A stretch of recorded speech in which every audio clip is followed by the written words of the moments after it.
नमस्कार, मी हेमंत देसाई. मॅक्स महाराष्ट्रमध्ये आपलं मनापासून स्वागत आहे. बदले बदले से मेरे सरकार नजर आते हैं, घर की बर्बादी के आसार नजर आते हैं. तुम्हाला हे गाणं माहिती आहे? गुरुदत्तच्या 14वीं का चांद मध्ये शकील बदायुनीने हे गीत लिहिलं होतं. अतिशय उत्कृष्ट गाणं. ते गाणं मला आता का आठवलं की सरकार हा शब्द त्यामध्ये वेगळ्या अर्थाने वापरलेला आहे, पण सरकार म्हणजे गव्हर्नमेंट या अर्थाने आपण वापरला तर या सरकारमध्ये, मोदी सरकारमध्ये आमूलाग्र परिवर्तन आलेलं आहे. पूर्णपणे फेरबदल करण्यात आले. एखादी कार असेल ती आपण दुरुस्तीला पाठवल्यानंतर त्यातले सगळे पार्ट्स, खूप मोठे पार्ट्स बदलले गेले आणि नवीनच कार आपल्यासमोर आली तर हीच का ती आपली कार असं वाटावं, अशा प्रकारचे बदल मोदी सरकारमध्ये झालेले आहेत. आणि हे का बदल करण्यात आले याचं कारण मोदी सरकार 2019 मध्ये त्याने रिपीट परफॉर्मन्स केला, पुन्हा सत्तेवर आलं आणि त्यानंतरच्या काळामध्ये मात्र ज्याला आपण म्हणू की 317वा कलम जे आहे ते स्क्रॅप करण्यात आलं. त्यानंतर सीए कायदा आला, त्याविरुद्ध मोठं आंदोलन झालं. जम्मू काश्मीरमध्ये सुद्धा जे काही आंदोलनं झाली ती दडपण्यात आली, विरोधकांना तुरुंगात टाकण्यात आलं. पण ठीक आहे, या गोष्टी, हिंदुत्वाचा जो अजेंडा होता तो अंमलात आणण्याचा प्रयत्न झाला. तिसरी गोष्ट अशी करण्यात आली की राम मंदिराच्या बाजूनी सरकारने निर्णय दिल्यामुळे हिंदुत्ववादी राजकारण यशस्वी झालं. त्याची आता सांगता होईल अशी अपेक्षा केली जात होती, पण त्या राजकारणाची सांगता होणार नाही.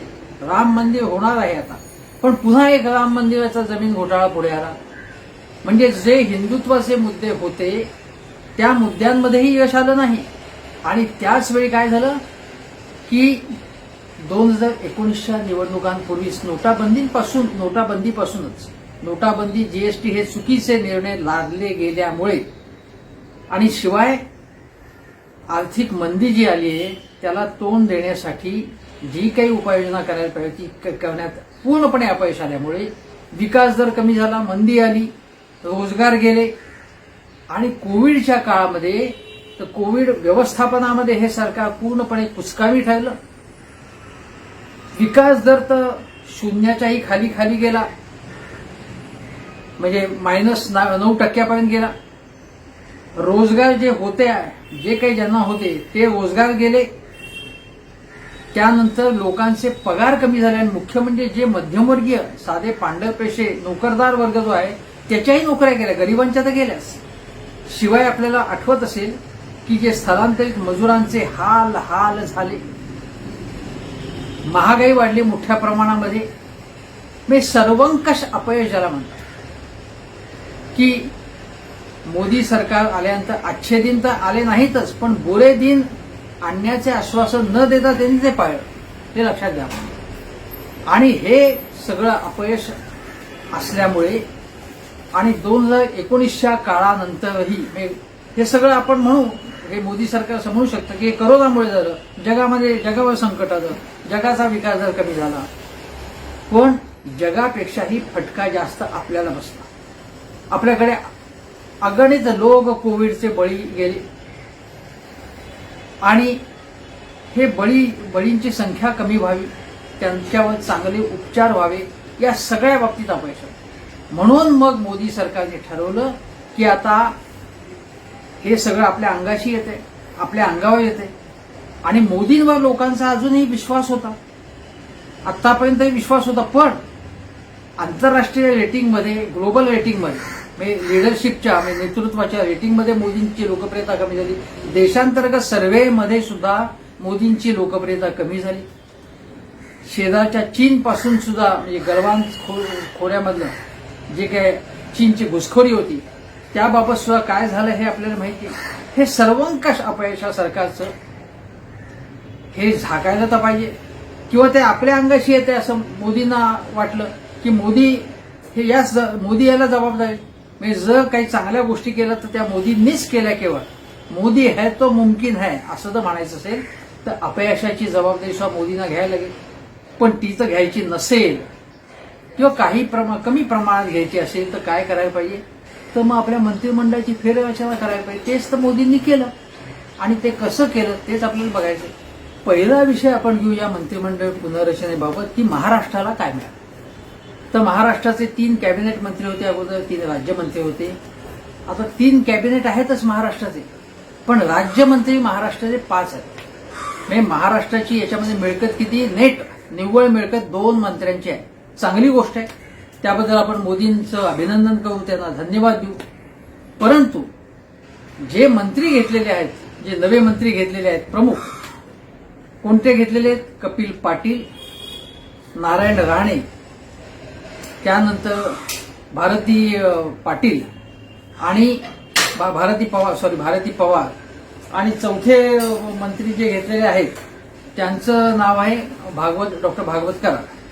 आता हे जे मंत्री आहेत या 4 पैकी 3 मंत्री हे आयातीत मंत्री आहेत, म्हणजे अन्य पक्षामधून इथे आलेले आहेत महाराष्ट्राच्या बाबत म्हणतो. आता ज्योतिरादित्य शिंदे हे मराठी गृहस्थ असले तरी ते मध्य प्रदेशमधले आहेत. त्यांना कुठलं खातं मिळालंय तर नागरी हवाई वाहतूक, जे त्यांच्या वडिलांना म्हणजे माधवराव शिंदे यांना ते मिळालेलं होतं, ते त्याने अतिशय चांगल्या पद्धतीने चालवलं होतं.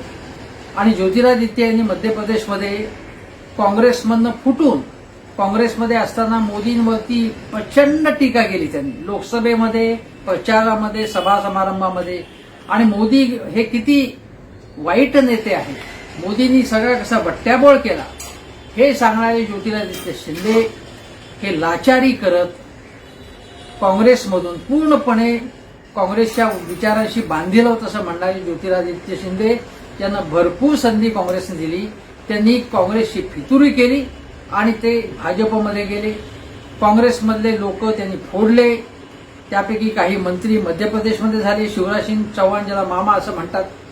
आणि ज्योतिरादित्य शिंदे यांनी ही जी काही कर्तबगारी बजावली त्याचं फळ आता त्यांना मिळालं.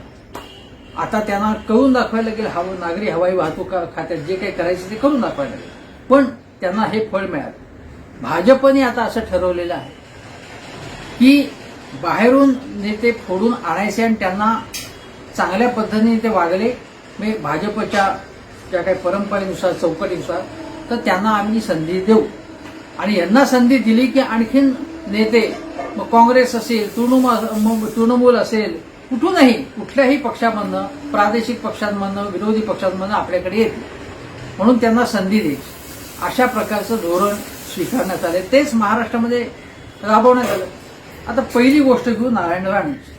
नारायण राणेंना जर कुठलं खातं दिलं आहे तर सूक्ष्म आणि लघुउद्योग जे म्हणतो त्याचं खातं त्यांना दिले. हे खातं महत्वाचं आहे. महत्वाचं मी म्हणत नाही. नारायण राणे उद्योगमंत्री होते, मुख्यमंत्री तर होते, महसूल मंत्री होते, उद्योगमंत्री होते काँग्रेसच्या काळामध्ये.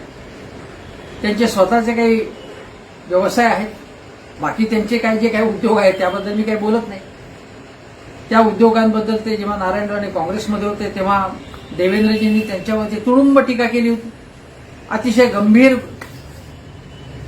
तक्रारी त्यांच्याबद्दल होत्या. सगळी त्यांची कुंडली माझ्याकडे आहे असं देवेंद्रजी म्हणाले. खुद्द नारायण राणेंचा व्हिडिओ उपलब्ध आहे, तो पुन्हा व्हायरल झालाय की मोदींना काहीही, म्हणजे मोदी पूर्णपणे नाकाम आहेत, अकार्यक्षम आहेत, मोदींना काही, म्हणजे मोदी पूर्णपणे मोदींना त्यांनी म्हणजे बादच केलं होतं, म्हणजे मोदींना काय अर्थच नाही असं. अशा प्रकारचा व्हिडिओ नारायण राणेंचा उपलब्ध. आता मात्र जे मोदी सांगतील ते मी करीन. मोदी हे देशाला चांगलं नेतृत्व देत आहेत, मोदींचं नेतृत्व सक्षम आहे. अशा प्रकारचं कोड कौतुक, गुणगौरव नारायण राणे आणि त्यांच्या संपूर्ण खानदानाकडून सुरू आहे. ठीक आहे, हे त्यांना हा पक्षांतराचा चांगला अनुभव आहे. ते शिवसेनेत होते, शिवसेनेतून काँग्रेसमध्ये आले, काँग्रेसमध्ये आल्याबरोबर त्याला मुख्यमंत्रीपद पाहिजे होतं, ते मिळालं नाही, त्यामुळे ते चिडले आणि मग भाजपमध्ये गेले. भाजपमध्ये सुरुवातीला काही त्यांना फारसं मिळालं नाही, त्यामुळे चडफडत होते ते. आता नारायण राणे जरी म्हणत असतील मी माजी मुख्यमंत्री आहे, तरी नारायण राणे हे सिंधुदुर्ग या एका जिल्ह्याचेच नेते आहेत. महाराष्ट्रात त्यांना कोणीही विचारत नाही. त्यांच्या एका मुलाचा पराभव झालेला आहे, त्यांचा स्वतःचा पराभव झालेला आहे, त्यामुळे ते राज्यसभेवर निवडून आलेले आहेत. त्यामुळे नारायण राणे याच्यामुळे पूर्णपणे शिवसेनेचा पूर्णपणे विरोध करतील, ते महान नेते, मोठे नेते, असं काहीही नाही, अजिबात नाही, असं नव्हतंच कधी मुळात. त्यांचा काही काळ जो काही दबदबा निर्माण केला होता तो त्यांनी शिवसेनेमध्येच आणि शिवसेनेमुळेच बाळासाहेब ठाकरे यांनी संधी दिल्यामुळे जो काही दबदबा होता तो होता. पण आता दिल्लीमध्ये गेल्यावरती त्यांना त्यांचं जे खातं आहे ते चांगलं चालवून दाखवून त्यांना आपलं कर्तृत्व गाजवता येऊ शकेल. ते काय तिथे करतात ते बघायला लागेल. त्यांना शुभेच्छा आपण देऊया. आपण काही त्यांना असं म्हणणार नाही की अगोदर चुका केल्यात म्हणून आता याच्या पुढे ते चुकाच करत असतील. परंतु आता दिल्लीत बसून त्यांना खात्याचं काम करायला लागेल. सातत्याने उद्धव ठाकरे काय करतात, आदित्य ठाकरे काय करतात त्याच्याकडे लक्ष द्यायला त्यांना वेळ मिळणार नाही आता कदाचित.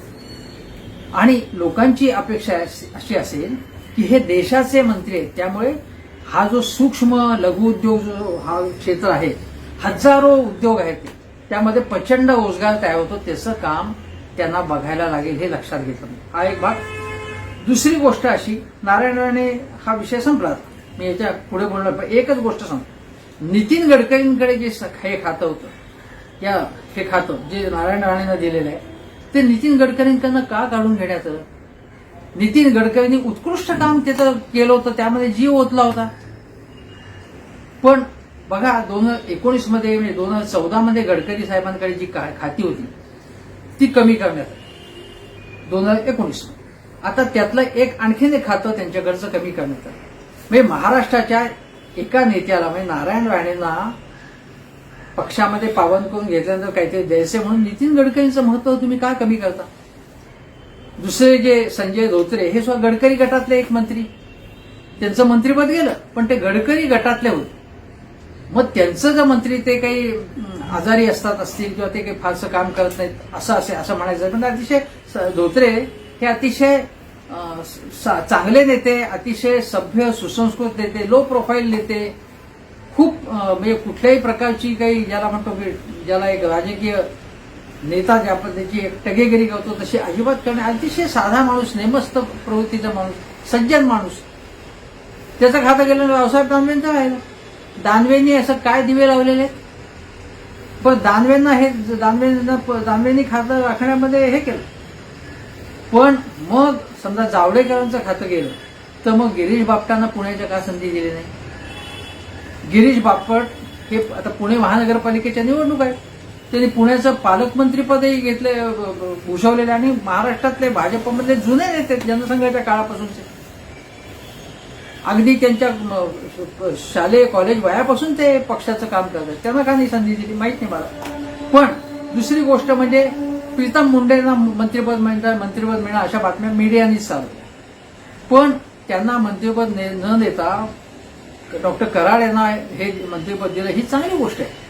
म्हणजे सगळंच मुंडे घराण्याला दिलं पाहिजे आणि मुंडे घराणा म्हणजेच ओबीसी असं अजिबात नाही. आणि ही चांगली गोष्ट मोदींनी केलेली आहे की कोणाची एक सुभेदारी इथे सतत चालू असेल असं होणार नाही. दुसरं म्हणजे नाशिकच्या आपल्या आदिवासी समाजातून आलेल्या भारती पवार, त्यांचंही कौतुक करायला लागेल. महिला एक चांगल्या प्रकारची एक केंद्रात गेलेली आहे. त्यामुळे आणि कपिल पाटील जे आहे ते आपल्याला माहिती आहे की पालघर भिवंडी भागांमध्ये आता एकनाथ शिंदेना त्यांना तोंड द्यावं लागेल. म्हणजे हा राजकीय विचार करण्यात आला. नारायण राणे एकदा कोकणामध्ये निदान सिंधुदुर्गमध्ये शिवसेनेला एक टक्कर देण्यासाठी म्हणून त्यांनी त्यांची गोष्ट त्यांना समावेश केला असेल. ते मराठा समाजातला येतात, हा सगळा भाग आलेला आहे, त्यात काही नवीन नाही. पण मी असं सांगतो आहे की महाराष्ट्राच्या पदरात 2 निव्वळ मंत्रिपद मिळाली, पण नितीन गडकरींचे पंख छाटण्यात आले. ही अतिशय वाईट गोष्ट झाली. चांगल्या परफॉर्मन्सला आम्ही उत्तेजन देतो असं म्हणणारे नरेंद्र मोदी हे वेगळ्या प्रकारचे राजकारण त्याच वेळी करत असतात, हे लक्षात घ्या. या मंत्रिमंडळातून मोदीजींनी 12 लोकांना डच्चू दिलेला आहे. याचा अर्थ काय? याचा अर्थ स्पष्ट आहे की हे 12 मंत्री काढले, याचा अर्थ काही ना काही बाबतीमध्ये आम्हाला अपयश आलेले आहे, काही खात्यांचं काम चांगलं नाही, हे मोदींना स्वीकारणं भाग पडलेलं आहे. याचा अर्थ असा की गेले 2 वर्ष या सरकारवर जे विरोधक टीका करत होते, माझ्यासारखे पत्रकार टीका करत होते, त्यांच्या काहीतरी मुद्द्यात तथ्य असेल ना. जे मोदींचे भक्तगण आहेत. आता मी इथे तुम्हाला सांगतो, हा व्हिडिओ मला नेहमी मी विसरतो ही गोष्ट सांगायला. एक बापट नावाचे गृहस्थ आहे, त्या आता हे काय फेक अकाउंट आहे का खरं अकाउंट माहिती, हे गृहस्थ सातत्याने अत्यंत वाईट प्रकारच्या कमेंट्स करत असतात.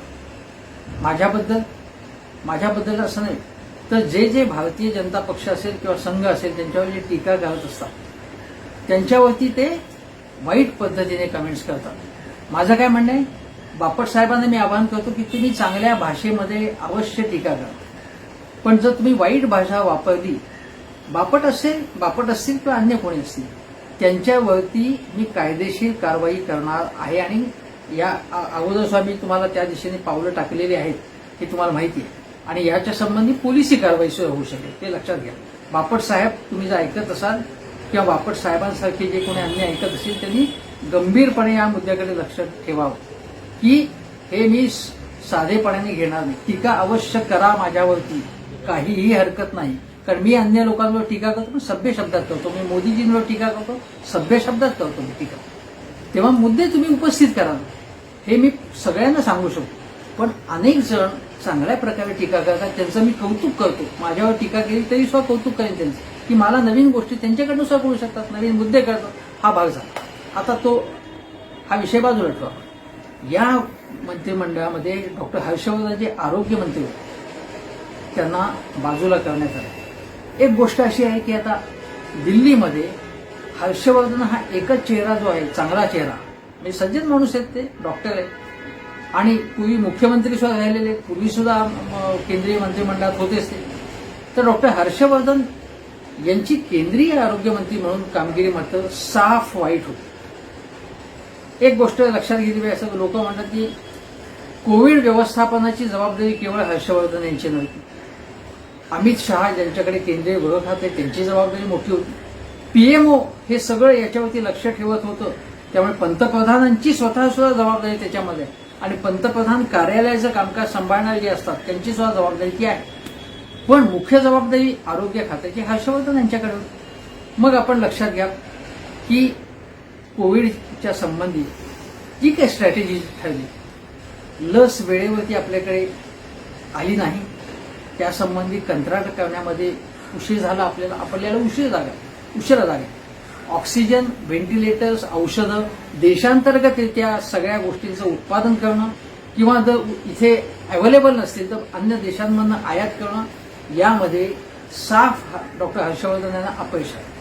दुसरी गोष्ट काय त्यांनी केली की डॉक्टर मनमोहन सिंग यांनी काही चांगल्या सूचना केल्या. माजी पंतप्रधान इतके मोठे अर्थशास्त्रज्ञ, तर या गृहस्थांनी त्यांची टिंगलटवाळी केली. म्हणजे आणि त्यांची टिंगलटवाळी केल्यानंतर त्यांची कान उघाडणी करण्याची आवश्यकता होती जाहीरपणे भाजपच्या शीर्षस्थ नेत्यांनी, पण ते झालं नाही. राहुल गांधींनी काही मुद्दे उपस्थित केले होते, त्यांच्याबद्दल सुद्धा त्यांनी अतिशय वाईट पद्धतीने ट्विट्स केले. महाराष्ट्र सरकार असेल, राजस्थान सरकार, जिथे काँग्रेस सत्तेमध्ये आहे, राजस्थानमध्ये काँग्रेसचं सरकार, महाविकास आघाडीचं इथे सरकार ज्याच्यात काँग्रेस आहे, पण या दोन्ही सरकारवर शिवसेनेचे संबंध कसे आहेत म्हणजे अतिशय वाईट पद्धतीने राजकीय स्टेटमेंट्स त्यांनी केले. म्हणजे तुम्ही तुमचं काम डॉक्टर हर्षवर्धन व्यवस्थित करत नाही आणि तुम्ही इतरांवरती हे करताय. बरं, तुम्ही बाबा रामदेव याची पूजा बांधत होतात, त्यांच्या औषधाचं कोरोना संबंधी जे औषध त्यांचं आहे ते काय दावे करण्यात आले कुठलीही परवानगी न घेत्या. त्या कार्यक्रमाला तुम्ही गेला होतात, गडकरी सुद्धा गेले होते, मी याचा उल्लेख करीत मुद्दा होती, चुकीची गोष्ट होती ती. पण म्हणून हर्षवर्धन यांना हाकलून देण्याची आवश्यकता होतीच, यात काहीही शंका नाही. मोदीजींची याच्यामध्ये जबाबदारी, अर्थात सगळ्या अपयशाची जबाबदारी मोदीजींना घ्यायला लागेल, मी सुरुवातीलाच म्हटलं होतं. हा एक भाग झाला. दुसरे महाराष्ट्राचे आपले मंत्री प्रकाश जावडेकर, महाराष्ट्र सरकार इथे लस वाया घालवते, म्हणजे जणू काय लस घेऊन टाकून देते कचरा कोंडीत, अशा प्रकारची टीका त्यांनी केली. ही टीका अतिशय वाईट होती, वाईट पद्धतीची टीका होती, चुकीची टीका होती. आणि अन्य जी भाजप शासित राज्य सुद्धा ज्याच्यामध्ये येतात किंवा काँग्रेस शासित अन्य पक्षांची राज्य असतील त्यामध्ये सुद्धा लस वाया जात होती, ते आपल्यापेक्षा जास्त, त्याच्याबद्दल काही बोलले नाही जावडेकर. हा एक भाग झाला. दुसरे सेन्सॉरशिपच्या संदर्भामध्ये जो काही नवे नियम, चुकीचे नियम, बिंडोकपणाचे नियम आणले गेले ते जावडेकर हे माहिती आणि प्रसारण मंत्री सुद्धा. दुसरी गोष्ट म्हणजे आंतरराष्ट्रीय मीडियामधनं भारतावरती झोड उठवली जात होती. तर आपली जी प्रतिमा अशा प्रकारची मोदी सरकारची झाली, मोदींना कदाचित काय वाटत असेल की याचा चांगल्या पद्धतीने मुकाबला वैचारिक मुकाबला करून प्रतिमा आपली चांगली ठेवण्याचं काम माहिती आणि प्रसारण खात्याचं, त्यामध्ये जावडेकरांना यश आलं नाही. पण पर्यावरण खात्यामध्ये यांनी काहीही केलं नाही. गेल्या वर्षभरात तर काही नवीन बदलच केले नाही ते. म्हणजे पर्यावरण मंत्री सुद्धा जावडेकर होते, त्यामुळे जावडेकरांना घालवणं अनिवार्य होतं. रविशंकर प्रसाद हे कम्युनिकेशन, आयटी खातं त्यांच्याकडे होतं, टेलिकम्युनिकेशन्स त्यांच्याकडे होतं, तर त्यांचा ट्विटरवरती वाद झाला ट्विटर संदर्भात. पण ट्विटरला नियंत्रणात ठेवण्यामध्ये सुद्धा त्यांना यश आलं. ट्विटर ही मोठी संस्था आहे, मोठी आंतरराष्ट्रीय कंपनी आहे ती. तिला शिस्तीत आणायचं असेल तर त्यामध्ये सुद्धा त्यांना यश आलं नाही. दुसरी गोष्ट अशी की 5G आता आणायचं आहे आपल्याकडे, तर 5G बाकीचे देश पुढे चाललेत आणि आपण पुढे मागे पडलेलो आहोत. बघ, भारतनेट हा मोदींचा कार्यक्रम की घरोघरी गावोगावी इंटरनेट पोचलं पाहिजे, चांगली गोष्ट आहे, अतिशय स्वागतार्ह गोष्ट आहे. ते सुद्धा रेटण्यामध्ये रविशंकर प्रसादांना यश आलं नाही. आणि त्याऐवजी राहुल गांधींवरती टीका त्यांनी केली, त्यात काही मी चुकीचं म्हणत नाही. म्हणजे भाजप नेत्यांनी अवश्य करेल, राहुल गांधी जर करत असतील तर, पण सभ्य भाषेत केली पाहिजे. हे ज्या उन्मत्त पद्धतीने बोलायचे रविशंकर प्रसाद, अतिशय वाईट पद्धतीने ते बोलत असत आणि त्याची शिक्षा त्यांच्या माज जो त्यांचा आलेला होता त्यांना, त्याची शिक्षा त्यांना दरवाजा दाखवला, ही अतिशय चांगली त्या गोष्ट झाली. मोदीजींचं मी त्याबद्दल अभिनंदन करेन. याचा अर्थ ते बादच झाले नाही ते असं नाही, त्यांना संघटनेमध्ये काही जबाबदारी दिली जाणारच, स्वाभाविक आहे. पण हे जे निर्णय ज्यांना दरवाजा दाखवण्यात आला, ती चांगली गोष्ट मोदीजींनी केली, हे मी पुन्हा एकदा म्हणतो. मोदींच्या या नव्या मंत्रिमंडळात 27 ओबीसी आहेत, मला वाटतं 12 दलित समाजातले आहेत, 8 एक आदिवासी आहेत, नंतर 2 सनदी अधिकारी, माजी सनदी अधिकारी आहेत, आणि प्रोफेशनल्स तर काय 20-25 प्रोफेशनल्स आहेत. म्हणजे कोणी मॅनेजमेंटवाले असेल, कोणी इंजिनियर असतील, अशा प्रकारचे आहेत, उच्च शिक्षित लोक आहेत. चांगली गोष्ट आहे. आणि याबाबत मी अगोदर, मी जेव्हा नवीन मंत्रिमंडळाची घोषणा झाली तेव्हाच मी एका चॅनलवर सांगितलंच होतं की ज्या पद्धतीने कॉर्पोरेट क्षेत्रामध्ये व्यवस्थित अभ्यास करून, म्हणजे व्यवस्थित प्रत्येकाचं प्रोफाईल त्यांच्याकडे असतं, त्यामध्ये वर्षभरात त्यांनी परफॉर्मन्स अप्रायझल म्हणतो ते कशा प्रकारे केलं, परफॉर्मन्स कसा आहे, त्याच्याबद्दल चांगले गुणांक द्यायचे, त्याच्या काय चुका झाल्या, काय बरोबर त्यांनी केलं, आणखीन काय करायला पाहिजे, हे सगळं रेकॉर्ड ठेवलं जातं याचं. आणि हे रेकॉर्ड ठेवून स्वतंत्र एखाद्या समितीतर्फे, आणि काही काही चांगल्या कंपन्यांमध्ये असं असतं की सेपरेट एजन्सीला ते काम दिलं जातं, जी एजन्सीमध्ये लोक कंपनीमध्ये नसतात. म्हणजे कोणीतरी साहेबाची चमचेगिरी करून प्रमोशन मिळवत आहे, हवी तिथे ट्रान्सफर मिळवत आहे, आणि जे चमचेगिरी करत नाही ते मागे पडतायत. हे प्रोफेशनली चालवले जाणारी कंपनी असं चालेल. आणि चांगली गोष्ट अशी, हे मोदींचा एक गुण सांगतो मी तुम्हाला, की या सरकारमध्ये सर्वसाधारणतः की कोणाचे असं यांचा गट त्यांचा गट असं कमी आहे, अगदीच नाही असं म्हणणार नाही. पण काँग्रेसमध्ये जे ज्या प्रकारच्या गोष्टी घडायच्या, किंवा तुम्ही बघा की महाराष्ट्रामध्ये जर कुठलंही सरकार आलं, विशेषतः काँग्रेस राष्ट्रवादीचं सरकार आलं, तर मलईदार खाती कोणाकडे, अशा प्रकारची चर्चा होत असे किंवा होते. मोदींच्या सरकारमध्ये मलईदार खाती वगैरे अशा प्रकारची चर्चा होत नाही, ही चांगली गोष्ट आहे. म्हणजे प्रत्येक खात्यामध्ये भ्रष्टाचार होणं जे आहे आणि त्याची प्रकरणं बाहेर येणं, तसं घडलेलं नाही आत्तापर्यंत. ही त्यांची मिळकत आहे, जे आहे ते आहे, त्याच्याबद्दल मी त्यांचं कौतुकच करतो. याचा अर्थ भारतीय जनता पक्ष अशा प्रकारची कंत्राटांमधनं, लिलावांमधनं काहीच गोष्टी करत नाही अर्थपूर्ण, असं मी म्हणणार नाही. पण सर्वसाधारणतः अशी प्रतिमा ठेवण्यामध्ये त्यांना, आणि अशी मोठी प्रकरणं बाहेर आलेली हे मान्य करायला पाहिजे, काँग्रेसला मान्य करायला. राफेल हा मुद्दा वेगळा, त्याची आता इथे आपल्याला चर्चा करायची नाही, ही एक गोष्ट झाली. तर या गोष्टी या मोदी सरकारने केलेल्या आहेत त्या चांगल्या. आणि आता सगळा एक महिनाभर असा अभ्यास करून त्यांनी हे निर्णय घेतले. काही चांगली माणसं घेतली आहेत, काही जी परफॉर्म करत नाही. उदाहरणार्थ आता रमेश निशंक या नावाने, पोखरियाल, ते माजी मुख्यमंत्री, नवीन शैक्षणिक धोरण त्यांनी आखलं, पण त्याची अंमलबजावणी झाली नाही कुठल्याही प्रकारची. अनेक ज्या सरकारच्या ज्या संस्था आहेत, उच्च शिक्षण संस्था, त्यामध्ये अपॉइंटमेंट्सच त्यांनी केल्या नाही, राहिल्या. बरं, आता नवीन शैक्षणिक धोरणाचा मसुदा जाहीर झाला, त्याची काही वाहवासवा झाली, पण मोदीजींना अभिप्रेत होतं की त्याची चांगल्या प्रकारे कम्युनिकेट होऊन चांगली चर्चा व्हावी, अंमलात आणावं. पण असंही सांगण्यात येतं की अंमलबजावणीबाबत पीएमओनी सुद्धा मध्ये मध्ये काही सारखे काही प्रश्न उपस्थित करून काही बाधा आणले त्याच्यामध्ये. पीएमओची सुद्धा जबाबदारी, पण मुख्य जबाबदारी रमेश पोखरियाल यांची आहे, याच्यात अजिबात शंकाच नाही, नाकारता येणार. ही एक गोष्ट झाली. त्यांनी त्यामुळे काढून टाकलं. आता गोष्ट अशी आहे की यामध्ये मंत्रिमंडळामध्ये अमित शहा किंवा असतील किंवा निर्मला सीतारामन, अर्थ खात्याची तर नामुष्की आपल्याला माहिती आहे की जेव्हा करोना आला त्यावेळी प्रचंड पॅकेज जाहीर केलं, नंतर पुन्हा पॅकेजेस आणायला लागली. एका बजेटच्या वेळी तर काय झालं की ते बजेट आणल्यानंतर खूप टीका झाली निर्मला ताईंवरती, आणि मग त्यांना पुन्हा नवीन काही धोरणं आणायला लागली.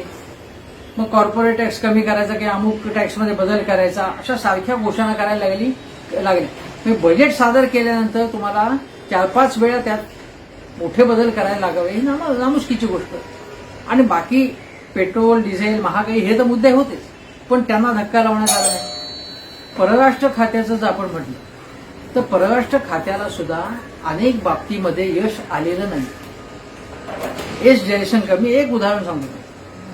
एस जयशंकर जेव्हा परदेशामध्ये गेले, कशासाठी गेले तर आपल्याला जी लस मिळवायची आहे त्यासाठी वाटाघाटी करण्यासाठी गेले. ते सुद्धा गेले उशिरा. त्या निगोशिएशन्सला सुद्धा असं पटकन काही यश मिळालं नाही जयशंकर यांना. बरं, ते झालं. आपले बांगलादेशबरोबरचे संबंध, चीनबरोबरचे संबंध, श्रीलंकेबरोबरचे संबंध हे खूप सुधारलेले आहेत, अशातली काही गोष्ट नाही. म्हणजे या सगळ्या गोष्टी त्यांनाही धक्का लावण्यात आला नाही. म्हणजे जे महत्वाचे मंत्री आहेत, तर संरक्षण मंत्री या नात्याने आपण बघू, राजनाथ सिंग कुठल्याही वादात पडत नाही, चांगली गोष्ट आहे.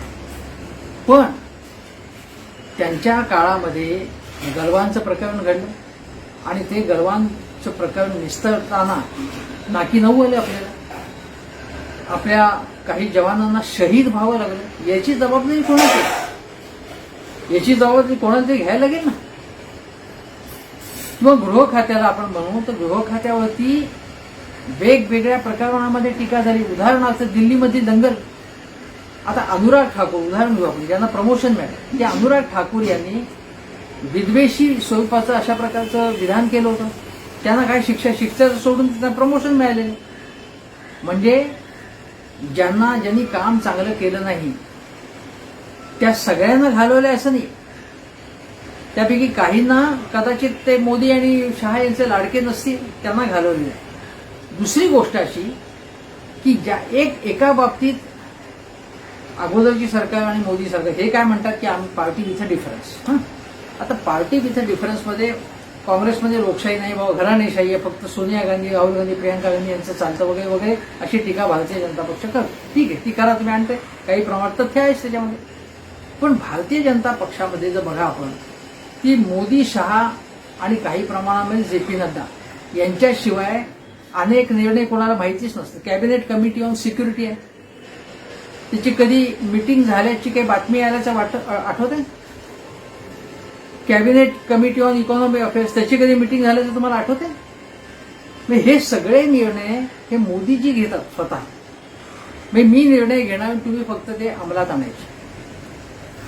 ही सगळी जी व्हिजन असेल याची, ही माझी असेल, तुम्ही फक्त अंमलबजावणी करणारे लोक आहात. हे पंतप्रधानाचं फक्त व्हिजन जे असेल ते पंतप्रधानांचं. माझं असं म्हणणं आहे की जेव्हा आपण टीम बिल्ड करतो तेव्हा आपण मिटिंग्स घेतो, बैठका घेतो आणि परस्पर विचार विनिमय करून पंतप्रधानांना सगळ्या गोष्टी जर कळतं अशातला काही भाग नाही. या मंत्रिमंडळात तर अनेक क्वालिफाईड लोक आहेत आता, आणि म्हणजे अगोदरच्या मंत्रिमंडळात क्वालिफाईड लोक होते ज्यांना काहीच कळत नाही, फक्त मोदीजींना कळतं, हे चुकीचं आहे. त्यांचे काय विचार आहेत आपल्या खात्याबाबत, त्यांच्या काय कल्पना आहेत, अशा प्रकारचा जो विचारांची देवाणघेवाणची वाजपेयींच्या मध्ये तो गुण होता, तो मोदीजींचा तो स्वभाव असतो. मोदीजी कुठल्याही टीकेला तोंड देत नाही. मी प्रेस कॉन्फरन्स घेत नाही हा भाग आहे, पण उत्तर देण्याच्या भानगडीच पडत नाही. मला आहे ते मी करणार, तर तुम्ही किती बोंब मारते हा भाग त्यांच्याकडे असतो. आता या गोष्टी जेव्हा एक हुकुमशाही प्रवृत्ती असते एक प्रकारची, म्हणजे विरोधक टीका करतात असं नाही. भारतीय जनता पक्षामधले जे मंत्री असतील, नेते असतील, त्यांनाही माहिती आहे, त्यांनी स्वीकारले भाऊ हा नेता करिष्मा आहे, तो मतं मिळून देतो म्हणून कोणी काही बोलत नाही. इंदिरा गांधींच्या काळामध्ये त्या एकाधिकारशाहीच होती त्यांची, शंकाच नाही त्या बाबतीत. पण या मंत्रिमंडळात आहे भारतीय जनता पक्ष पार्टी तिथं डिफरन्स आहे ना. हे काँग्रेससारखं तुम्ही कशाला बघताय? तुम्ही चांगल्या पद्धतीने तुमचा हिंदुत्व अजेंडा राबवायचा तर राबवा, पण ज्या काही तुमच्या विकासाच्या संकल्पना आहेत, रोजगाराच्या कल्पना आहेत, त्या राबवा ना तुम्ही.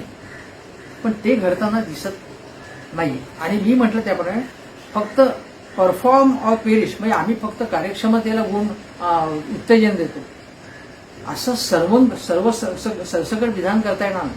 काही कार्यक्षम लोकांना तुम्ही संधी दिलेली आहे, पण काही अकार्यक्षम लोकांना ठेवलेलं आहे. उदाहरणार्थ समजा तर रावसाहेब दानवे त्यांनी काय दिवे लावलेले आहेत, त्यांना तुम्ही ठेवले. आणखी काही नावं सांगता येतील. आणि मी सांगितले की टॉपचे जे नेते आहेत त्यांचं सुद्धा अपयश तुम्हाला सांगितलं आहे. गृह खात्यामध्ये म्हणजे ज्या पद्धतीने UAPAवरती टीका केली जाते आहे, आपल्याला माहिती आहे की आत्ता जे फादर गेले हे काय हे सगळं चाललेलं आहे. अभिव्यक्ती स्वातंत्र्याचा गळा दाबणं, कोणाविरुद्धही खटले दाखल करणं, हे काय चाललेलं आहे हे लक्षात घेतलं पाहिजे. आणि त्याबद्दल अजून आपल्याला आणखी बोलायचं. या मंत्रिमंडळामध्ये काही खात्यांमध्ये जे समान किंवा जवळच्या पद्धतीचं ते कामं असतील, म्हणजे ज्याला आपण इंग्रजी सिनर्जी म्हणतो, दोन गोष्टी वेगवेगळ्या ठेवण्यापेक्षा त्या एकत्र आल्या तर त्यामधनं जास्त रिझल्ट मिळू शकतो, या विचारातून काही गोष्टी करण्यात आल्या. पण त्याच वेळी मला एक म्हणायचं आहे की काही लोकांवरती जास्त बोजा टाकण्यात आला. उदाहरण तुम्हाला सांगतो, हरदीप पुरी यांच्याकडे हाऊसिंग अर्बन अफेअर्स हे आहेच, त्याच्याशिवाय नॅचरल गॅस आणि पेट्रोलियम हे जे धर्मेंद्र प्रधान यांच्याकडे होतं. दुसरी गोष्ट, भूपेंद्र यादव जे अमित शहा यांचे लाडके आहेत, त्यांनी त्यांच्याकडे बघा पर्यावरण, वन खातं, क्लायमेट चेंज आणि लेबर व एम्प्लॉयमेंट हे खात आहे. आता एवढा कारभार एक माणूस कसा करू शकतो? आणखीन एक गोष्ट आहे की अश्विनी वैष्णव त्यांच्याकडे रेल्वे, कम्युनिकेशन, इलेक्ट्रॉनिक्स आणि IT एवढा पदभार आहे. आता इतकं काम एका मंत्र्यांनी करावं आणि सगळ्याकडे सारखं लक्ष द्यावं हे जरा जास्त अपेक्षा केल्यासारखे. पण इथे मला एक सांगायचं की एक मुद्दा विसरण्यापूर्वी सांगतो की ज्यावेळी मंत्रिमंडळाची पुनर्रचना झाली त्यावेळी भारतीय जनता पक्षाचे प्रवक्ते काय सांगत होते, बघा आमच्याकडे OBC इतके आहेत, आमच्याकडे दलित इतके आहेत, आमच्याकडे आदिवासी इतके आहेत. नाही, ह्यापूर्वी भाजपचं काय मत असायचं, आम्ही जातपातीचा विचार करत नाही. हे जातपातीचा विचार करणारे, जातीय समीकरणांचा विचार करणे हे तृणमूल काँग्रेस आहे किंवा ते काँग्रेसवाले आहेत किंवा असे राष्ट्रवादी काँग्रेस आहेत, ते जातीपातीचा विचार करणे. आम्ही मात्र सगळ्याकडे फार व्यापक नजरेने बघतो. सबका साथ, सबका विकास, सबका विश्वास वगैरे. मग तुम्ही दिवसभर काय सांगत बसला होतात की हे OBC, हे दलित, हे आदिवासी, हा भाग आहे ना. आता आणखीन एक महत्वाचा मुद्दा असा की याच्यामध्ये त्याला आपण लंबी रेस का घोडा म्हणतो, ते अश्विनी वैष्णव आहे, मी ज्याचा आता उल्लेख केला ना, त्यांच्याकडे IT वगैरे सगळी खाते, ते IIT मध्ये शिकलेले, वाटणी युनिव्हर्सिटीमधनं सुद्धा त्यांनी पदवी मिळवलेली आहे, मॅनेजमेंटमध्ये एक्सपर्ट आहेत ते. आणि पब्लिक प्रायव्हेट पार्टनरशिप हा जो PPP मॉडेल म्हणतो, अनेक बाबतीमध्ये जेव्हा सरकारकडे निधी कमी असतो तेव्हा खाजगी क्षेत्राची मदत घेतली जाते आणि सार्वजनिक आणि खाजगी सहकार्याने प्रकल्प राबवले जातात. ते PPP मॉडेलचा त्यांचा चांगला अभ्यास आहे आणि त्या बाबतीत त्यांनी काही प्रयोग केले. PPP मॉडेल आपल्याकडे फारसं आतापर्यंत अनेक बाबतीत अयशस्वी झालं, पण ते यशस्वी होण्याची मतं आवश्यक आहे. याचं कारण सरकारकडे निधी कमी असतो, त्यामुळे खाजगी क्षेत्राची मदत घ्यायलाच लागते. तर या बाबतीत काही चांगले प्रयोग, चांगल्या कल्पना अश्विनी हे राबवू शकतात. दुसरी गोष्ट अशी की नवीन पटनाईक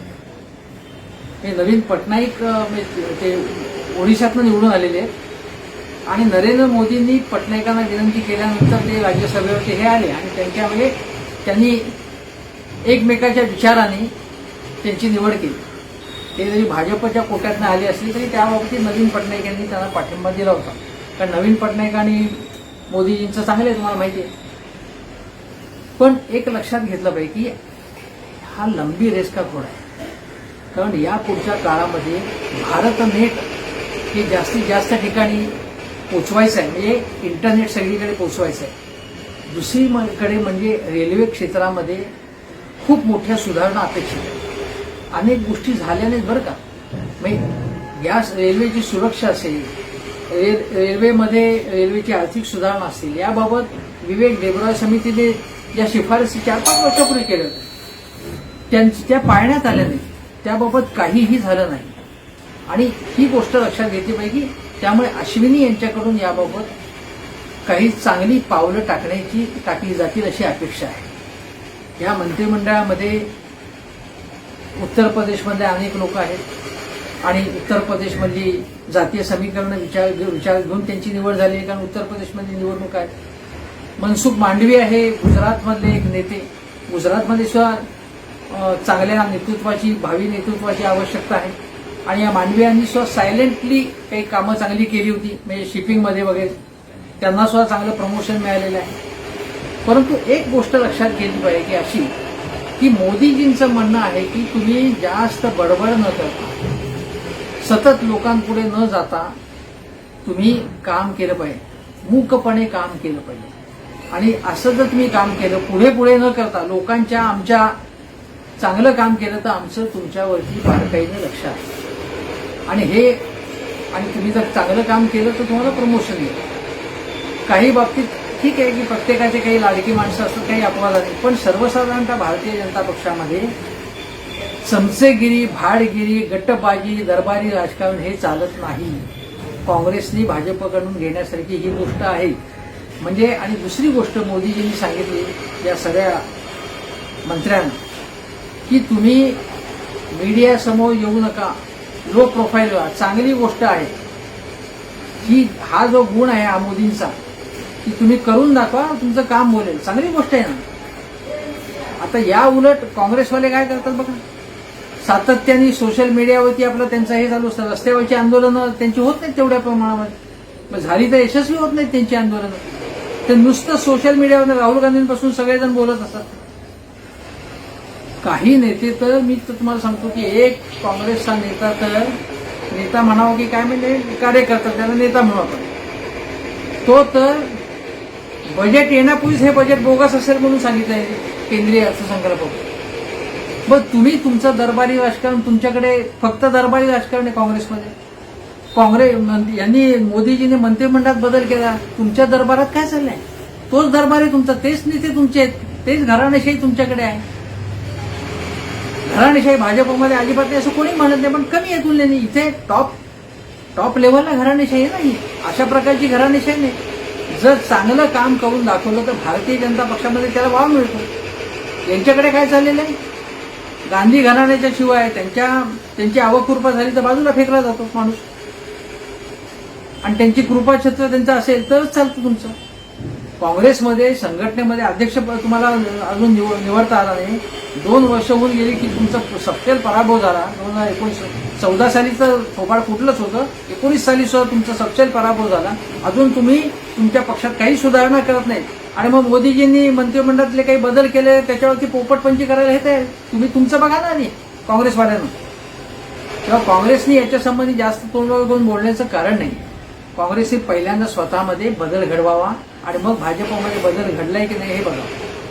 आता हे मंत्रिमंडळ बदल झाला ही चांगली गोष्ट आहे, पण हा जर बदल केला नसता, आताही सांगतो हा बदल केला चांगली गोष्ट आहे.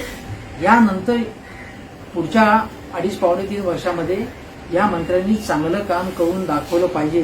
नाही तर 2024 साली लोकच काय तो निवाडा करतात. तेव्हा तो निवाडा त्यांना जर भाजपच्या विरोधी निवाडा त्यांनी करावा असं भाजपला वाटत नसेल तर या मंत्र्यांवरची जबाबदारी मोठी आहे. मोदीजींवरची, शहांवरची ही सुद्धा जबाबदारी मोठी आहे. एवढंच सांगतो आणि इथेच थांबतो. नमस्कार.